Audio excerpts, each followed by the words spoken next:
우리 이 대표님께서도 계속 얘기하시고 있지만 많은 분들이 내년은 물론이고 27년까지도 이 반도체 슈퍼사이클은 계속될 것이다 이런 식으로 보거든요. 그 우리가 그냥 말은 그렇게 듣는데 그렇게 생각하는 근거가 도대체 뭘까 한번 점검을 해봐야 될 것 같아요. 논리를. 그 간단한데 일단 GPU, TPU, NPU를 먼저 정리해 보면 일단 우리가 그러니까 지금 GPU에 HBM이 들어간다는 다들 아시고 TPU에도 들어간다는 거 아시고 근데 NPU는 뭐 들어갈지 안 들어갈지 모르겠습니다. 근데 지금 보면 이 AI 산업에 처음에 LL 거대 언어 모델이 시작돼 가지고 엔비디아가 엄청나게 돈을 벌고 있고 지금도 벌고 있고 그래서 잘 벌죠. TPU가 갑자기 등장해서 그럼 TPU는 뭐야 이렇게 얘기하는데 TPU도 결국에는 그 로직 반도체를 이제 3차원으로 행렬을 하는 그 방식을 텐서 방식이라고 해가지고 그걸 쓴다고 해서 TPU인데 이건 제미나이에 최적화되어 있는 거죠. 그래서 이제 영상 처리라든지 이런 이미지 전환하는 거에 대해 최적화되어 있는 게 TPU입니다. 그래서 TPU 안에도 근데 HBM이 들어가요. 근데 지금 결국에는 이 HBM 그 박사라고 하시는 김종호 박사님 이런 분들 얘기 말씀을 저도 많이 들어보는데 GPU가 부족해서 문제가 되는 건 없다.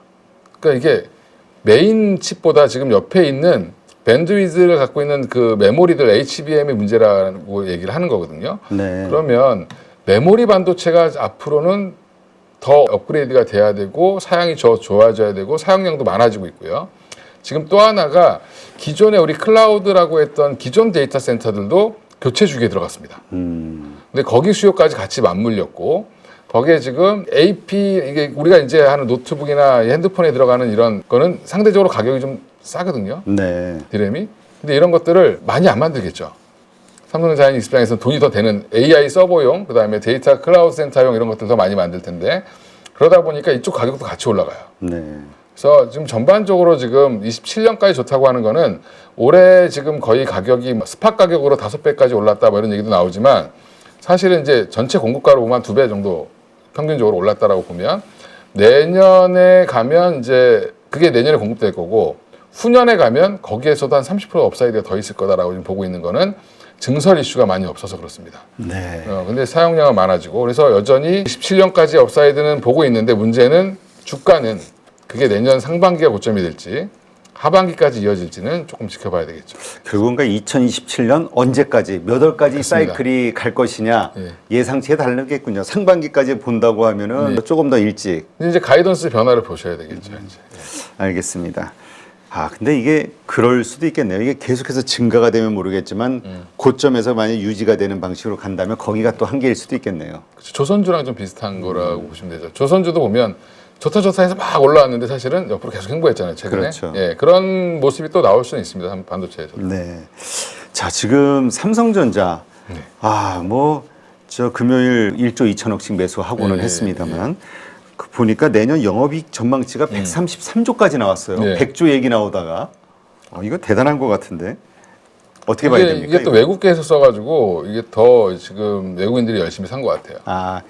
그렇죠. 국내 우리보다는 이제 권위가 이제 그쪽이 좀 더 있다고 보는 분들도 있으니까. 근데 뭐 어차피 근데 다 한국 사람이긴 한데 일단 지금 120조 얘기 나오다 133조까지 나왔어요. 그럼 분기에 4로 나눠보면 30조를 훨씬 넘게 버는 회사가 되는 거죠, 그죠? 그럼 이건 진짜 역사상 있었던 일이 아닙니다. 대박이죠. 그 영업이익률이 아마 잘못하면 TSMC를 초월할 수도 있다. 뭐 이런 얘기가 나오고 있어요. 그러니까 예전에 이제 이병철 회장이나 이건희 회장 같은 경우가 이제 메모리 반도체를 택했던 이유가 그다음에 대만은 이제 지금 파운드리를 택했던 이유 중에 하나가 메모리는 그때만 해도 그냥 찍어내면 됐습니다. 그래서 이게 더 간단한 것 같지만 이게 사실은 물량을 찍어내도 재고가 있어도 팔리죠. 그렇죠. 근데 이제 저쪽은 주문 받은 대로만 해야 되잖아요. 주문이 안 들어오는 순간 끝납니다. 그래서 이제 그것 때문에 이걸 선택했다라고 얘기를 하는데 사실은 이제 지금은 이게 커스터마이징화 되어 있는 상태에다가 또 이게 부족하다라고 얘기를 하는데 영업이익률은 더 올라갈 수 있다. 그러면 이게 언제까지 갈 수 있느냐의 문제지 당분간은 무조건 좋아질 수밖에 없는 구조로 가고 있는 것 같고요. 우리가 지금 이런 시대를 살고 있다. 그러니까 이거 안 갖고 있으면 굉장히 화가 날 수 있는 거죠. 그 이번 주에만도 디램 가격이 뭐 12% 13% 올랐다 뭐 이런 얘기들이 있던데 10% 이상 올랐다고.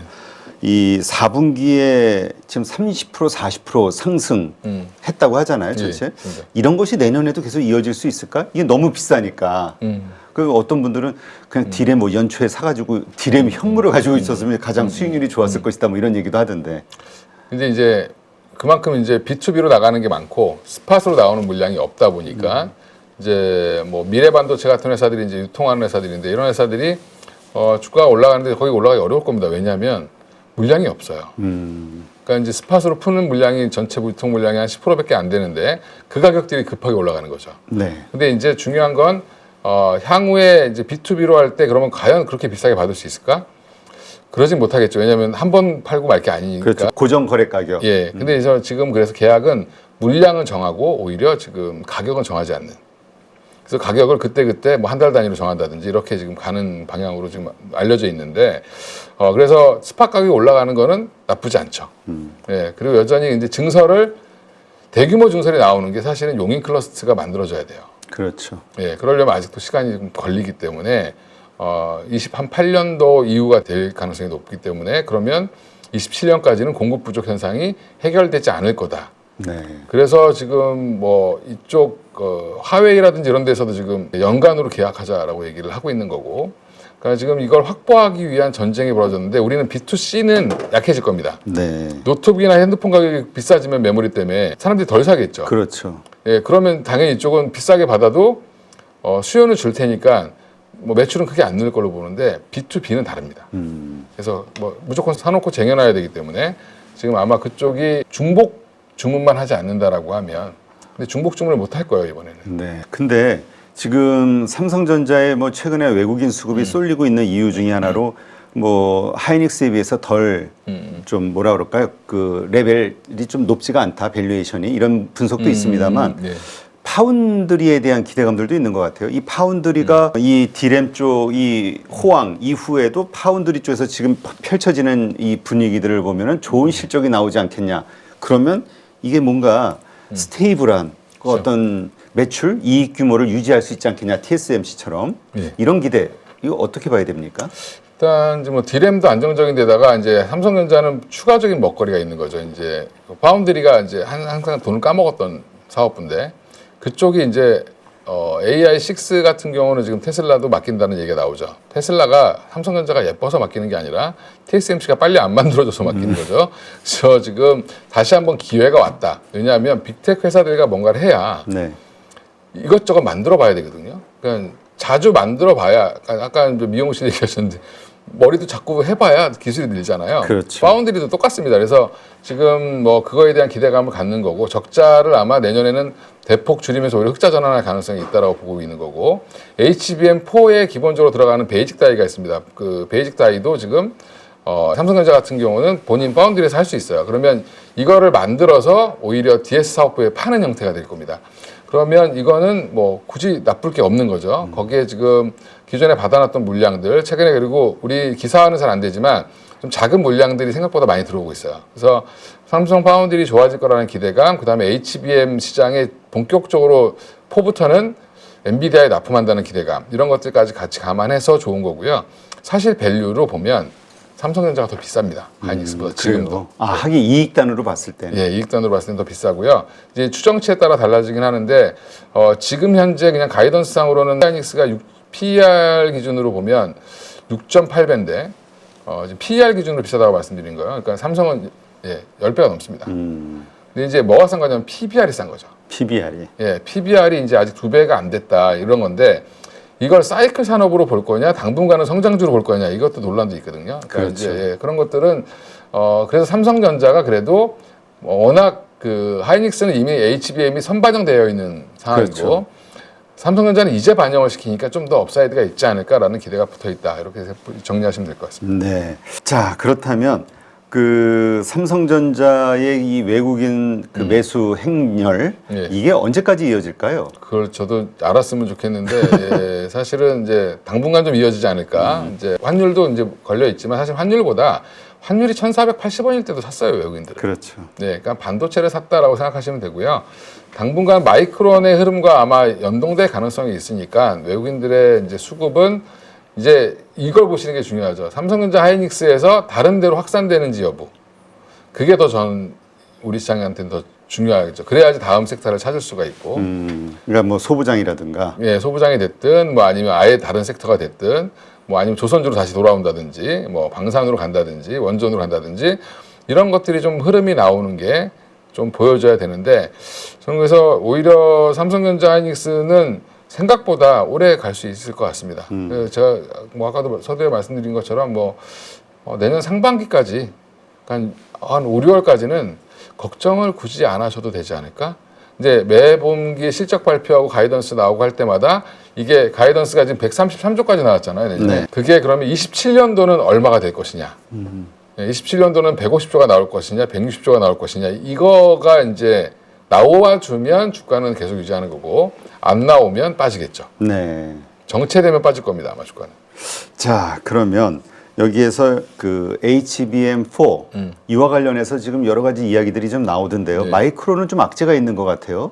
삼성전자는 호재, 뭐 압도적인 1등은 선두주자는 뭐 하이닉스고 어떻게 봐야 됩니까? HBM4를 기준으로 한 그 이 세 회사의 어떤 매출 기대감? 지금 이제 HBM4는 여전히 하이닉스가 1등으로 보셔야 되고요. 삼성전자가 2등으로 치고 올라올 것 같습니다. 마이크로는 이제 중간에 좀 흔히 시쳇말로 뻘짓을 좀 했어요. 그러니까 어떤? 그러니까 베이직 다이를 만들어야 된다 그랬잖아요. 네. 이게 왜 갑자기 그 베이직 다이가 생겼냐면 3E까지는 구멍이 1024개였는데 TSV 구멍이라고 하죠. 그 통신망 엘리베이터가 1024개였는데 이걸 2048개로 늘렸어요. HBM4부터는. 네. 근데 그러다 보니까 이게 너무 과부하가 걸리죠. 이걸 바로 그냥 인터포즈에다 연결하더라도 과부하가 걸립니다. 그래서 한 번 걸러줘야 돼요. 그거를. 그래서 거기다 베이직 다이를 하나 더 붙인 건데 이것도 결국엔 파운드리를 할 수 있어야 됩니다. 네. 근데 마이크로는 파운드리 못 하잖아요. 그렇죠. 예, 근데 SK 하이닉스는 진작에 그래서 TSMC한테 맡겼습니다. 근데 삼성전자는 본인들이 할 수 있으니까 본인들이 한 거고. 근데 마이크로는 그거를 D램 방식으로 어떻게 해보려고 애쓰다가 중간에 빠그러졌어요. 다시 그래서 로직 반도체인 이 베이직 다이 우리 SK 하이닉스랑 삼성전자가 하는 방식으로 간 겁니다. 이게 같은 4-3라고 해도 왜 얘는 잘하고 얘는 못할까? 규격화가 되어 있는 게 아니라 큰 틀만 정해주고 그 안에서 공정은 자기들이 알아서 해야 돼요. 네. 근데 마이크론이 한 번 실수를 삐끗했기 때문에 조금 진입이 늦어질 거다라고 얘기하는 건데 그래도 어차피 3 시장이 워낙 좋기 때문에 지금 마이크론은 가이던스를 올릴 수 있는 겁니다. 그렇군요. 자, 그렇다면 하이닉스와 삼성전자 이 투자 매력도 어디에 기준을 두고 앞으로 투자를 해야 됩니까? 투자하시는 분들 입장에서는. 일단 지금 하이닉스는 경고 딱지 풀리는 걸 좀 보셔야 될 것 같고 삼성전자 갔는데 왜 하이닉스는 오늘 또 이렇게 안 가냐 맞추기 계속 할 걸로 보이고요. 제가 그래서 6대4 이렇게 말씀을 몇 번 드렸는데 뭐 하면 둘 다 갖고 계셔야 됩니다. 지금은. 근데 내가 근데 하이닉스나 삼성전자에 몰빵했다. 그러면 그렇다고 굳이 뭐 그걸 팔아가지고 하이닉스 사고 삼성전자 할 필요는 없죠. 그러니까 같이 갈 텐데 속도 차이가 좀 있을 뿐이지. 업사이드가 더 뭐가 클지는 모르겠습니다만 지금 업계의 중로는 삼성전자가 조금 더 있을 것 같다라고 했는데 오늘 많이 올라 버렸잖아요. 네. 예, 그러면 또 하이닉스가 또 쫓아갈 가능성이 있기 때문에 지금은 뭐 매력도를 따지기보다는 두 회사의 장단점을 따져야 된다. 삼성은 파운드리라는 장점이 있고요. 그러니까 이게 발목 잡았던 게 잘 되면 오히려 장점이 되는 거죠. 그렇죠. 예. 근데 하이닉스는 지금 전 사업부가 좋습니다. 그게 또 강점이죠. 하다못해 랜드 쪽도 좋습니다. 네. 예. 그래서 두 회사를 단순 비교하기는 조금 애매한 상황이다. 그러니까 사실은 이제 두 회사를 다 가지고 가는 게 맞다. 예, 맞습니다. 장점이 서로 다르니까. 예. 자, 그렇다면 아까도 우리 얘기했던 이제 반도체 소부장을 가지고 있으신 분들 혹은 여기에 투자하시려고 하는 분들 입장에서 어떤 전략이 필요할까요? 일단 그 소부장 중에서도 좀 핵심 종목들 중심으로 보시는 게 맞고 약간 전공정단에서는 아까 원익 IPS, 뭐 PSK, 유진테크 이런 거 말씀드렸는데 이런 회사들이 중심이 될 수밖에 없고요. 후공정 패키징 관련돼서는 이제 아마 일반 D램 조구에서는 하나마이크론을 따라올 데가 없죠. 네. 예, 하나마이크론은 또 베트남 공장도 잘하고 있기 때문에 하나마이크론 같은 회사들 이제 이렇게 특성화되어 있고 조금 더 삼성전자 하이닉스가 밀착되어 있는 회사들 주로 보시고 HBM은 여전히 사픽은 한미반도체입니다. 한미반도체. 예, 왜냐하면 한미반도체가 결국엔 뭐 누가 쫓아오건 어떻게 하든 점유율이 70%가 넘어요. 이건 거의 과점이 아니라 독점 체제라고 봐도 과언이 아니거든요. 그러니까 이제 이거를 하이닉스 입장에서는 여러 군데에서 막 이렇게 해서 경쟁을 시키고 싶지만 사실은 그만큼 기술력이 안 된다. 네. 네, 그거를 이제 이미 통계치로 보여주고 있기 때문에 그럼 이제 이게 확 바뀔 거냐? 하나세미텍이나 뭐 ASMT나 이런 회사들이 치고 올라올 수 있느냐? 그게 그렇게 쉽지 않습니다. 쉽지 않다. 예. 그래서 당분간은 한미반도체가 여전히 HBM 시장이 커진다라고 하면 같이 움직일 수 있는, 그리고 영업이익률이 내년 전망은 50%가 넘습니다. 그 외에도 지금 보면 HBM 본딩 장비만 하는 게 아니라 다른 이제 지금 AI 칩 본딩도 지금 하고 있거든요.